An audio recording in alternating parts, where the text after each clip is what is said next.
नमस्कार मित्रांनो, मराठी सूत्रसंचालन मध्ये तुमचे पुन्हा एकदा स्वागत करतो। आपण पाहुण्यांचे परिचय केले, स्वागत केले, पण हा कार्यक्रम नक्की काय आयोजित केला आहे, यामागची भूमिका काय आहे हे प्रेक्षकांना सांगणे म्हणजेच प्रास्ताविक करणाऱ्या व्यक्तीला मंचावर बोलावताना सूत्रसंचालकाने कोणते शब्द वापरावे आणि प्रास्ताविक करणाऱ्याने काय बोलावे हे आपण या व्हिडिओत पाहणार आहोत। चला तर मग सुरू करूयात। सूत्रसंचालकाची भूमिका, प्रास्ताविकासाठी आमंत्रण।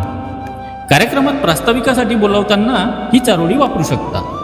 मनातील विचारांना शब्दांची जोड मिळावी, मनातील विचारांना शब्दांची जोड मिळावी, आजच्या सोहळ्याची संकल्पना सर्वांना कळावी। शब्दांच्या या गुंफणीतून शब्दांचा उलगडा व्हावा, शब्दांच्या या गुंफणीतून शब्दांचा उलगडा व्हावा, प्रास्ताविकातून प्रेक्षकांना सुवर्ण मार्ग मिळावा, प्रास्ताविकातून प्रेक्षकांना सुवर्ण मार्ग मिळावा।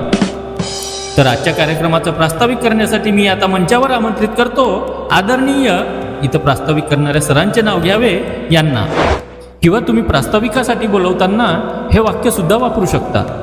कोणत्याही कार्याचा संकल्प सिद्धीला नेण्यासाठी त्याची पार्श्वभूमी समजून घेणे आवश्यक असते।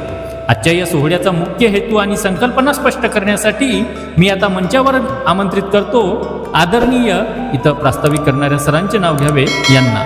मी त्यांना विनंती करतो की त्यांनी आजच्या कार्यक्रमाचे प्रास्ताविक करावे। यानंतर बघूया प्रास्ताविक करणाऱ्या व्यक्तीसाठी टिप्स आणि स्क्रिप्ट। आता जर तुम्ही प्रास्ताविक करत असाल तर तुमचे भाषण कसे असावे, म्हणजेच प्रास्ताविकात काय असावे, ते आपण 3 पॉइंट याचे बघूया। पहिलं, उद्देश। हा कार्यक्रम का आयोजित केलाय, म्हणजेच हा कार्यक्रम आयोजित करण्यामागचा उद्देश काय आहे, उदाहरणार्थ जयंती, स्नेहसंमेलन किंवा व्याख्यान। नंबर 2, पार्श्वभूमी। संस्थेचे कार्य किंवा कार्यक्रमाचा इतिहास थोडक्यात सांगा, कार्यक्रम कुणी आयोजित केलाय त्यानुसार। त्याच्यानंतर 3, रूपरेषा। आजच्या कार्यक्रमात काय काय होणार आहे त्याची झलक द्या। प्रास्ताविकाची सुरुवात अशी करा, व्यासपीठावर उपस्थित मान्यवर आणि उपस्थित रसिक हो, आजच्या या कार्यक्रमाचा मुख्य उद्देश, इथे कार्यक्रमाचा विषय सांगा, हा आहे। आमची संस्था गेल्या अनेक वर्षापासून या क्षेत्रात काम करत असून आजचा हा सोहळा त्याच प्रवासाचा एक भाग आहे। समजा तुम्ही शाळा, कॉलेज यामधील कार्यक्रमाचं प्रास्ताविक करीत असाल तर तुम्हाला हे वाक्य असं बोलावं लागेल।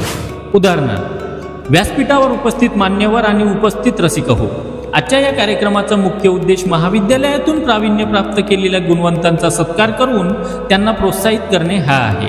आमचे महाविद्यालय अनेक वर्षापासून या सोहळ्याचे आयोजन करत असून आजचा हा सोहळा त्याच प्रवासाचा एक भाग आहे।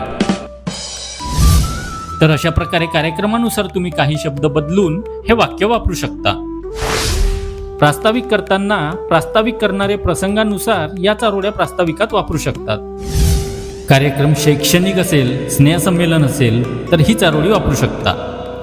उद्याच्या पिढीचे स्वप्न रंगवताना आजचा हा उत्सव सजवतोय, उद्याच्या पिढीचे स्वप्न रंगवताना आजचा हा उत्सव सजवतोय, विद्यार्थ्यांच्या कलागुणांना नवे व्यासपीठ मिळवून देतोय, नवे व्यासपीठ मिळवून देतोय। कार्यक्रम जयंती, पुण्यतिथीचा असेल तर ही चारोळी वापरू शकता। महापुरुषांच्या विचारांचा वारसा पुढे नेण्याचा छोटासा हा प्रयत्न, महापुरुषांच्या विचारांचा वारसा पुढे नेण्याचा छोटासा हा प्रयत्न, प्रास्ताविकातून मांडूया आज त्यांच्या कार्याचे अनमोल रत्न, त्यांच्या कार्याचे अनमोल रत्न। वाढदिवस किंवा कौटुंबिक सोहळ्यासाठी तुम्ही ही चारोळी वापरू शकता।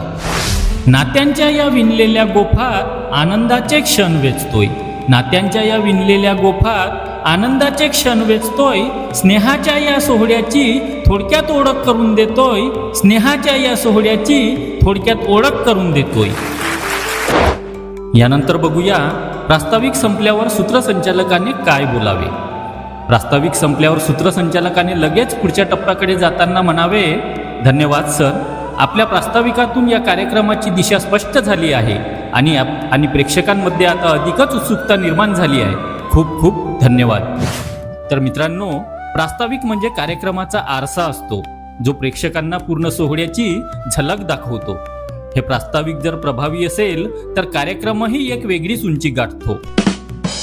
तर मित्रांनो, व्हिडिओ आवडला असल्यास व्हिडिओला एक लाईक नक्की करा, मित्रांबरोबर शेअर करा। आजचा व्हिडिओ कसा वाटला कमेंट बॉक्समध्ये नक्की सांगा। आणि सर्वात महत्त्वाचं, तुम्हाला जर प्रभावी सूत्रसंचालक, प्रभावी निवेदक, प्रोफेशनल अँकर बनायचं असेल तर आत्ताच आपल्या मराठी सूत्रसंचालन या चॅनलला सबस्क्राईब नक्की करा. जर तुम्हाला ही स्क्रिप्ट PDF स्वरूपात हवी असेल तर आत्ताच डिस्क्रिप्शन बॉक्समध्ये बघा, तुम्हाला ती मिळून जाईल. पुढच्या व्हिडिओमध्ये आपण बघणार आहोत कार्यक्रमाची गुंफण आणि 2 भाषणांमधील दुवा कसा जोडावा. पाहायला विसरू नका. तोपर्यंत शब्दांचे वैभव जपा आणि मंचाची शान वाढवा. खूप खूप धन्यवाद.